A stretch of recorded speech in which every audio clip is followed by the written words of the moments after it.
Hey there. Thank you so much for making Obi-Wan a part of your weekend. My name is Kris. I'm one of the pastors here, and it's my privilege to share with you today. Man, I still remember what it felt like, what I was feeling when we were in the process of moving to California. I was so excited. I wanted to be here and I wanted to live here. And God was doing something cool in us. He was moving us from the current place we lived, and He was showing us that He had a purpose for us in California. He was moving us on. He was moving us here. And I just couldn't wait to be here. And I'll tell you, I'm not just saying this, I was born in Germany, and I've lived in many places throughout the United States. I love living in California. It's such a cool place to be. There's so many benefits of living here. I really do feel that way. But I'll tell you, the first year that we lived here was so hard and difficult for us. In so many ways, we faced so many obstacles. Just for an example, just to try to find a job where I could provide for my family, it was just so hard. The no's, the maybes, the waits.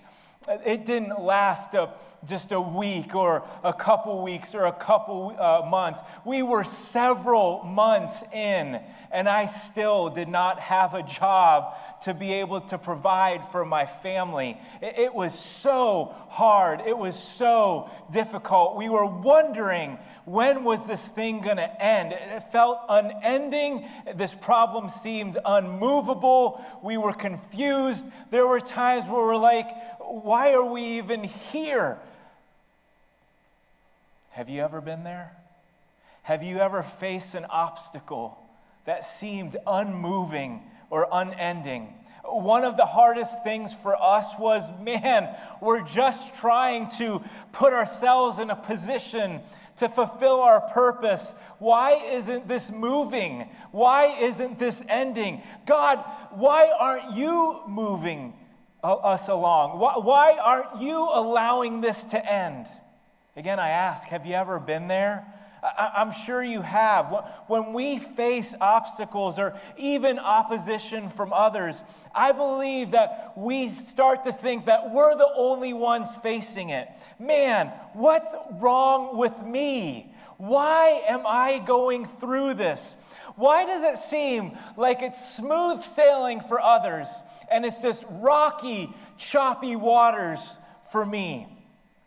When we do hear about others going through it, while we don't necessarily want them to go through it, if we're being transparent, it's almost a relief when we hear that others are or have gone through it before. It's like, man, I'm not the only one facing this. Throughout this series, we've been talking about finding or rediscovering your purpose and then living it out. We really do hope this series has brought clarity to you or has helped reignite some passion in your heart when it comes to your purpose, your good work. Maybe part of your purpose is helping your family in some way. Maybe it's in your realm of influence, at your work, at your kids' school, or somewhere in your city.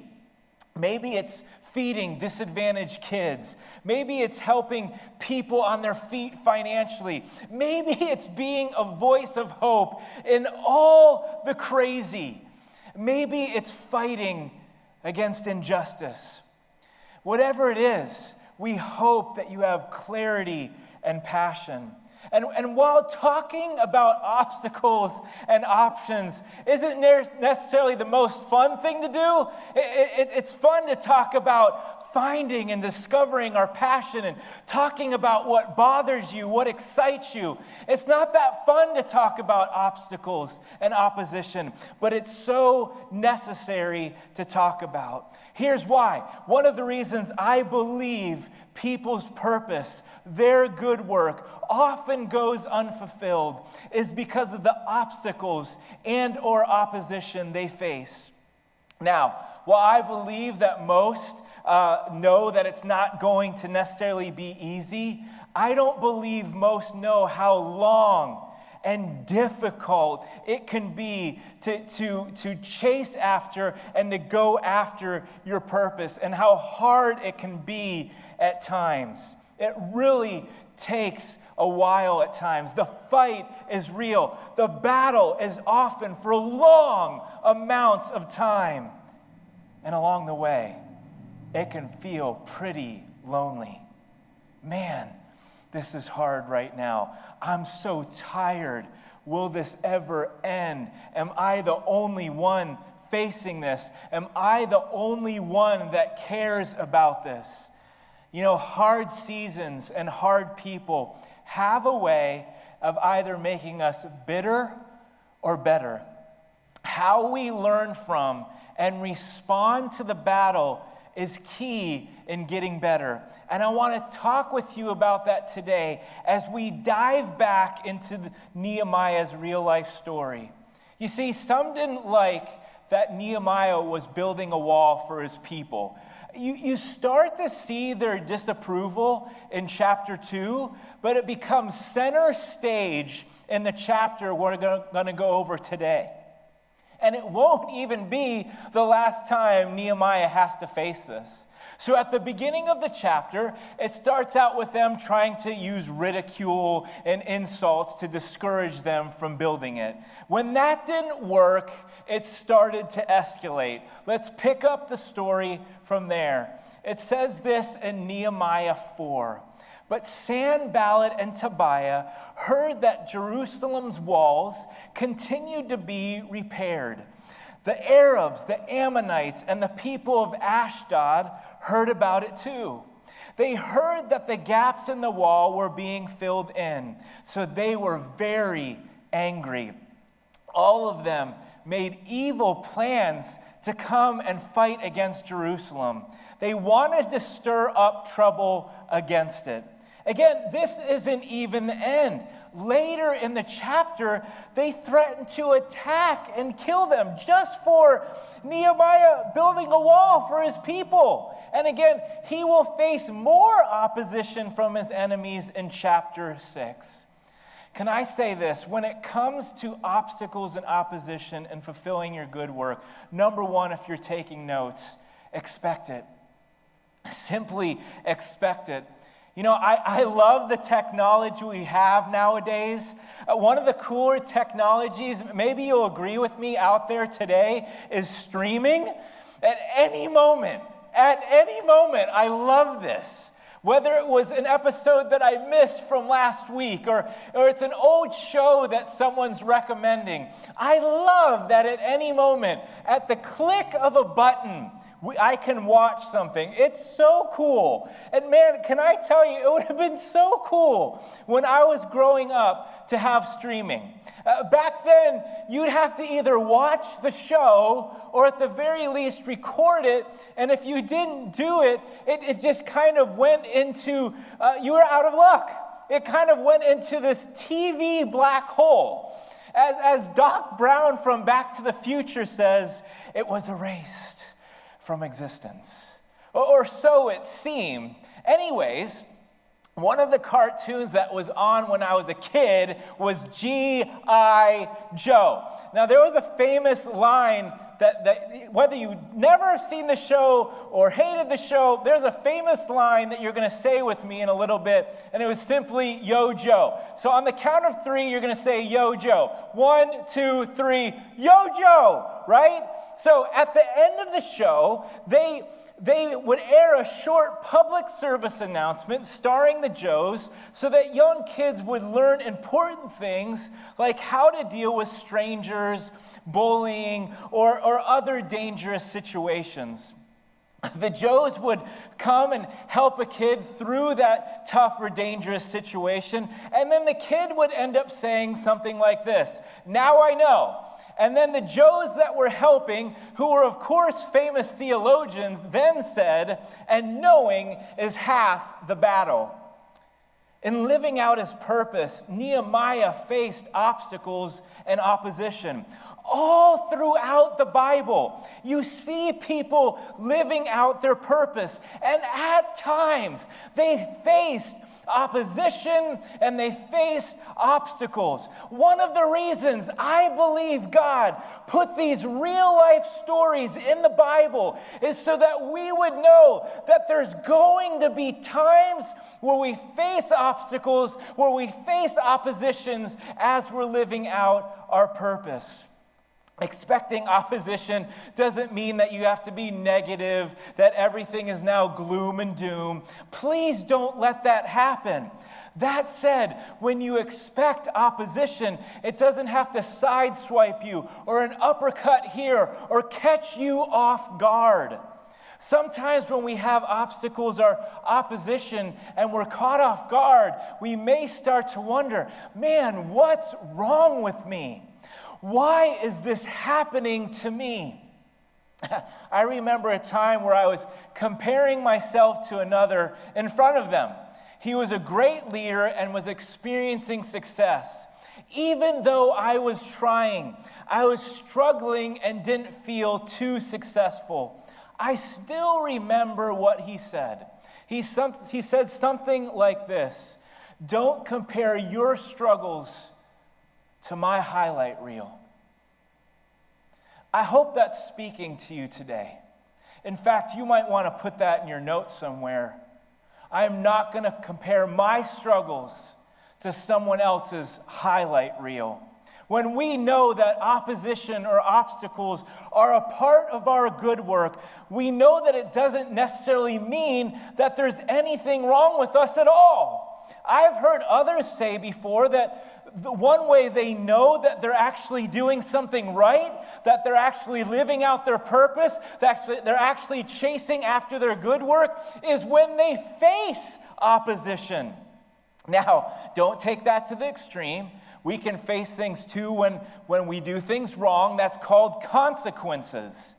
That said, when you're living out your purpose and facing opposition, it may mean that you're actually doing something right.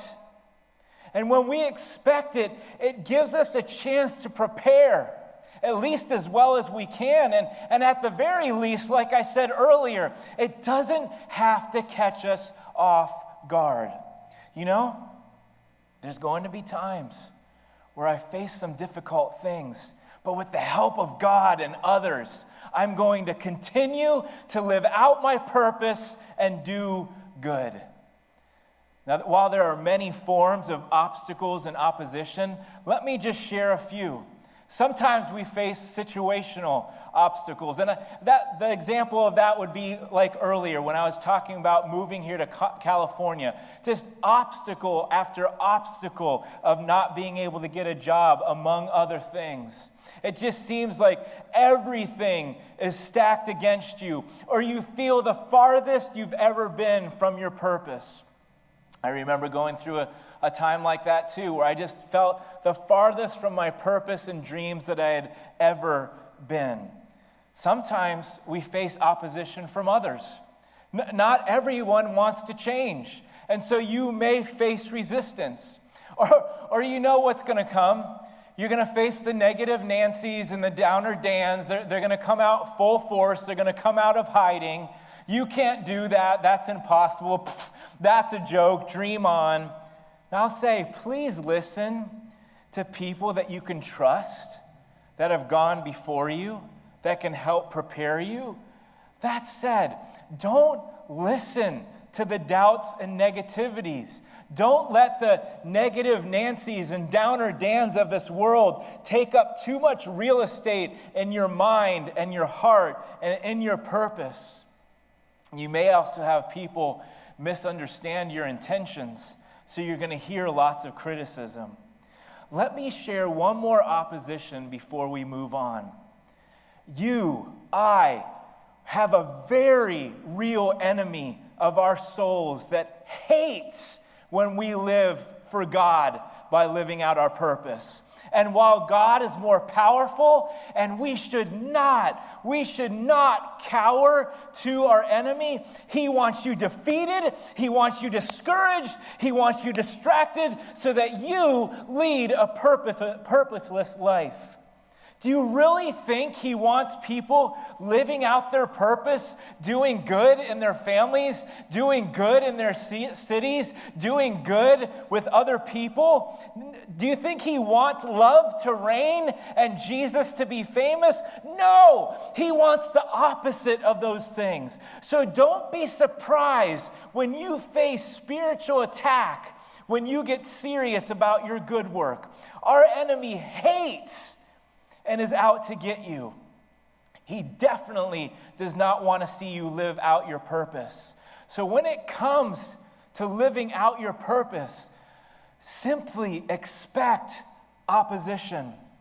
Let's go back to Nehemiah to discover what we can do in the midst of opposition. Nehemiah 4 simply says this, I prayed to God. And then several verses later, it says this, but we prayed to our God. You know, when it comes to your purpose and living out your purpose, especially when it comes to facing obstacles and opposition, number 2 in your notes, bring it to God.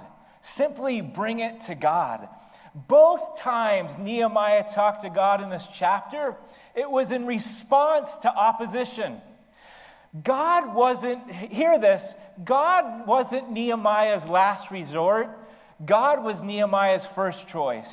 Man, that's good. You might want to write that down. God is not my last resort. God is my first choice. He knew that God could take care of this for him. He trusted that God would work this out. It didn't stop at prayer. Nehemiah still did things after he prayed, and we're going to talk about that later. But he definitely knew that talking to God was so important. Let me ask you, how would your life be different if you lived as if God fought for you? Would anything be different? Can I encourage you? We need to live as if God will help us. There are some things in my life that only happen because God did something great. He did something amazing. And can I ask, especially if you've been in this series with us from the beginning, do you see a pattern in Nehemiah's life? He talked to God and relied upon him when he was dealing with his purpose. Way back in chapter 1, when he was discovering his purpose, it was God, I'm bothered by this. Give me strength to do something about it. Give me favor before the king. Now he's talking to God again. God, help us.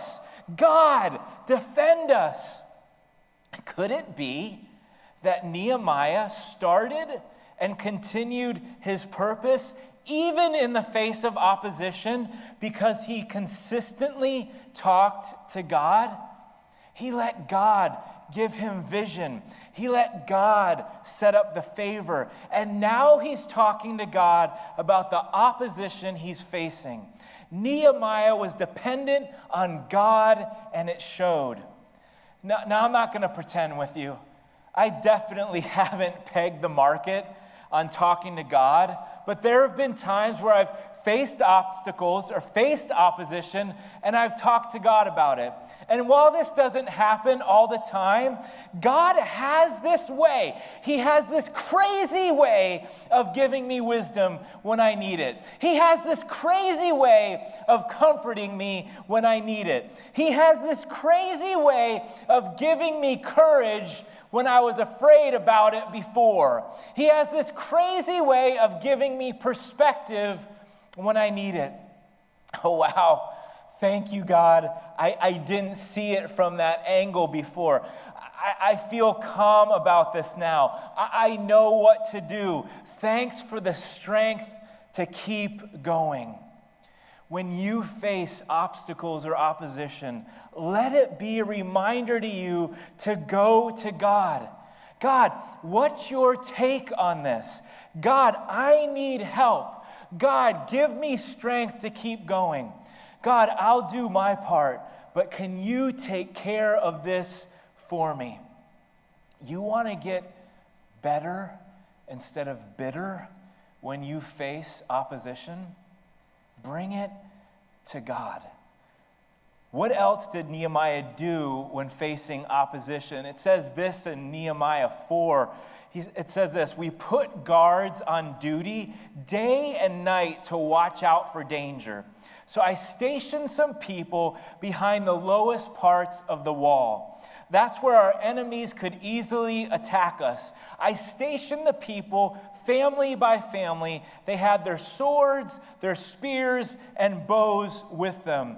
When it comes to facing opposition and obstacle, when you're living out your purpose, number 3, simply adjust. Adjust. Nehemiah definitely talked to God and realized that talking to him was so important. It was so important. Again, God was Nehemiah's first choice, not his last resort. But it didn't stop at talking to God.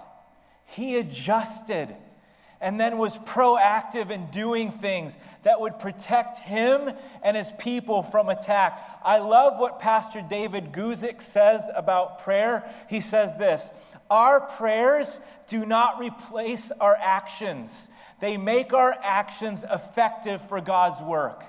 Man, that's good. You may want to put that in your notes. My prayers do not replace my actions. They make my actions effective for God's work.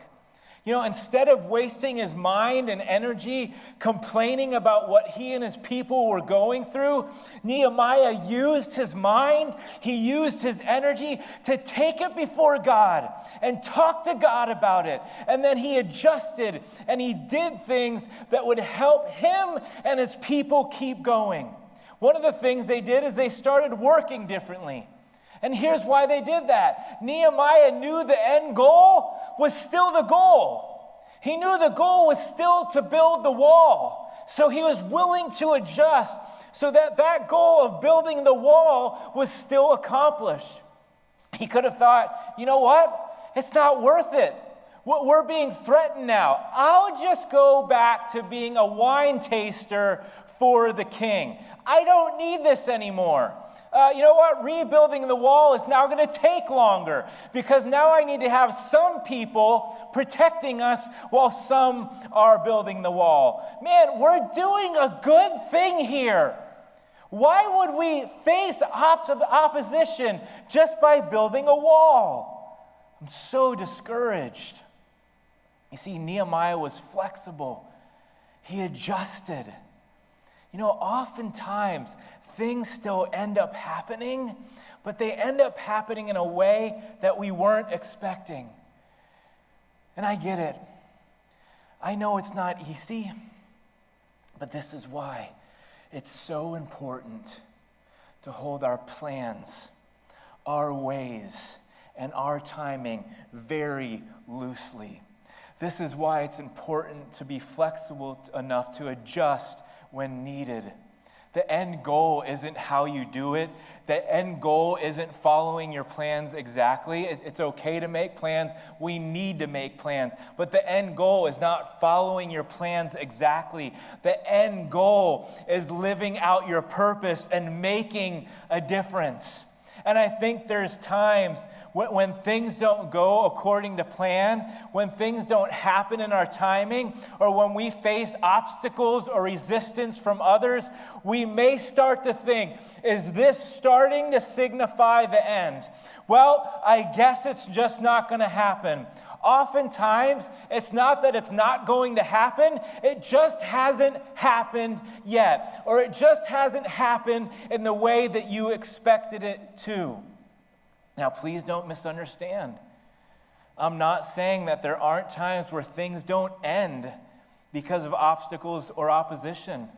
Sometimes we do lose, And losing, there's a purpose in the losing too. We can learn a lot about ourselves, a lot about others, and a lot about God in the losing too.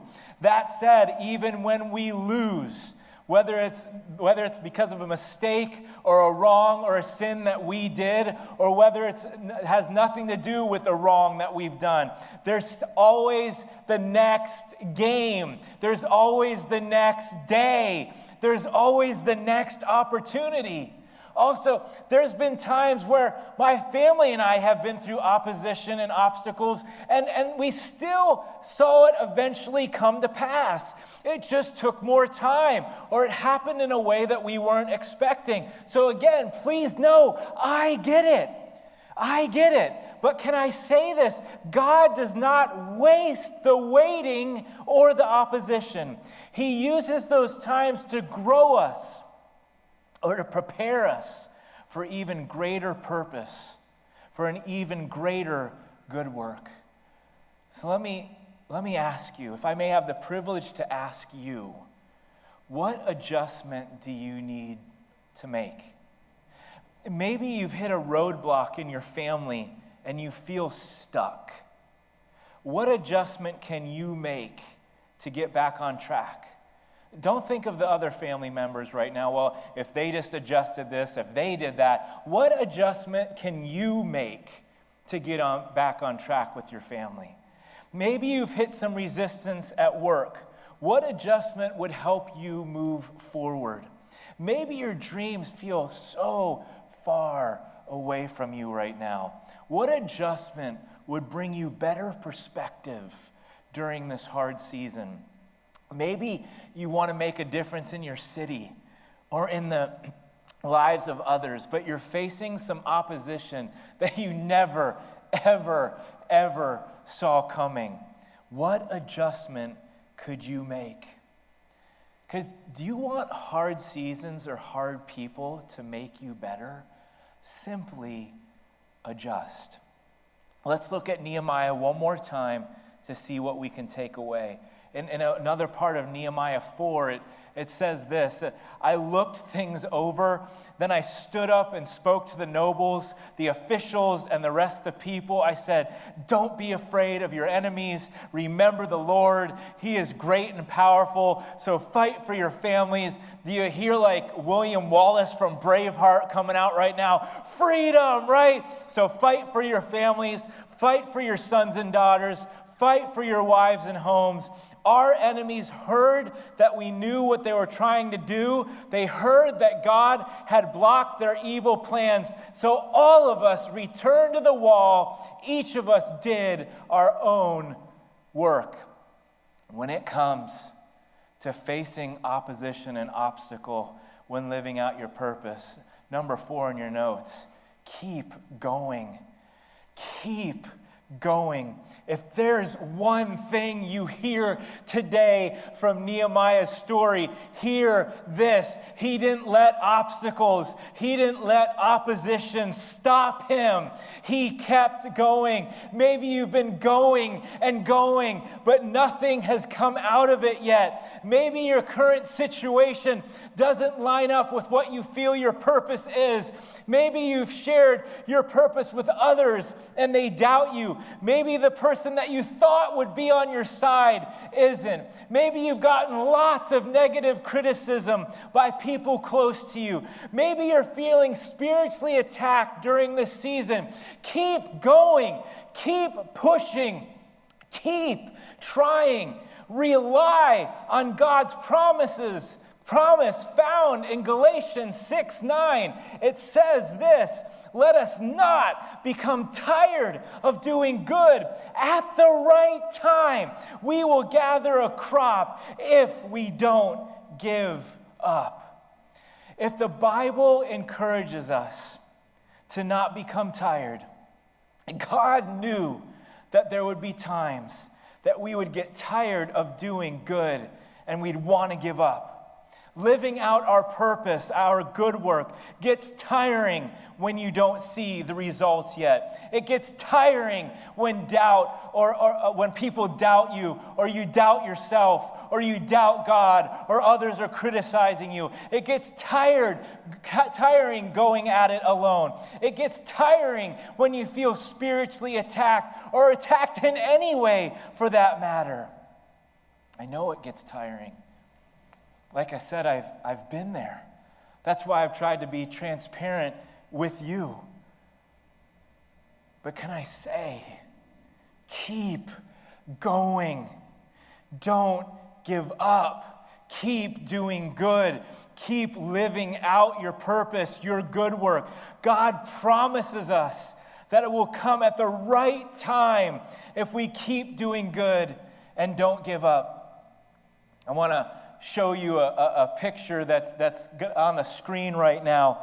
And you see this picture of this person trying, and he keeps going and going. And then this person down here, all it would have taken was one more swipe. He didn't know what was on the other side of that last swipe. If he would have just went one more time, he would have got to those things over there. He would have got to, all his hard work would have started to pay off. Can I encourage you? I wish I could tell you that tomorrow everything will turn out. Hey, if you just keep going another week, it will all come together. Man, if you could push and keep doing good and keep trying and keep going, in 1 year, you won't be sorry. I wish I could do that. But I can't give you a timetable. But I can tell you that God is faithful. And He does fulfill His promises at the right time. You never know how close you are. Just like the guy in the picture, you never know how close you are. Don't give up. You keep going. Can I say, and I hope you hear my intention in this, I wonder how many good works and purposes have died simply because someone didn't keep going. Now, don't hear that wrong. I don't say that from a posture of guilt. I say that from a posture of encouragement to keep going. Keep going. Don't give up. You know, it's so tempting to look at the lives of others who are living out their purpose and only see their success and good moments. I'm sure you've even heard the saying, it took X amount of years to become an overnight success, right? There's a reason that saying came about. Among other things, Booker T. Washington was an author, and it was so cool. He is also an advisor to a couple presidents. And he says this, listen in. I have learned that success is to be measured not so much by the position that one has reached in life, as by the obstacles which he has overcome while trying to succeed. I'll say that last part again. By the obstacles which he has overcome while trying to succeed. I love that. I love that. Because in our pursuit of our good work, in our pursuit of our purpose, we will all face times of obstacle and opposition. And I'll also say this. While God cares about success, do you know what He really cares about? What He also cares about? Faithfulness. When we meet God someday, He's not going to say to us, well done, good and successful servant. What He is going to say to us is, well done, good and faithful servant. Don't give in. Don't give up. Keep going. Your purpose is counting on it. While you may not see it, others that will positively be affected by your purpose are counting on it. Your inner self is counting on you to fulfill your purpose. And while you shouldn't take this statement too far, God is counting on you to fulfill your purpose. It's one of the reasons He created you. As we start to close, let me ask some questions. Would you have a different perspective if you expected opposition? Would you gain fresh strength and know-how if you brought it before God? Would adjusting and flexibility help continue to move you forward? Would you eventually make a difference if you simply kept going? Let's pray. God, I don't know where people are right now, but you do. Lord, if they're doing well, help them to still bring things before you. Help them to still be flexible and adjust. But Lord, there might be some listening today, watching today, that are ready to just give in. The battle's been going on for way too long. It was harder than they ever thought it would be. And they just want to give in. They want to give up. God, would you give them the strength to come to you, to bring it before you? And would you give them the strength to keep going, to take another swipe, to take another swing, to live for another day, for their purpose, for their God? Encourage them today. And there may be a few of you watching that might want to add something like this to your prayer. God, I've never brought anything before you before. But today, I'm realizing that I want you in my life. I don't even fully understand why I want you in my life, but I do. And so, Jesus, today I accept the good work you did on the cross. I ask you to forgive me of all the wrongs and the mistakes and the sins that I've done that put you there. Thank you that your good work takes away all of that. Please, I ask you, I want to follow you today, God. I'll give my life to you, God. And Jesus, I follow you today. And God, for all of my friends watching, please encourage them today. Give them the strength to keep going. Give them fresh perspective, fresh encouragement, fresh know-how, fresh fortitude to keep going. Help them to rely on your promise. Thank you for reminding us of your promises today. God, we love you. We thank you that you believe in us enough to have a good work and purpose for us. And we pray these things in your name. Amen.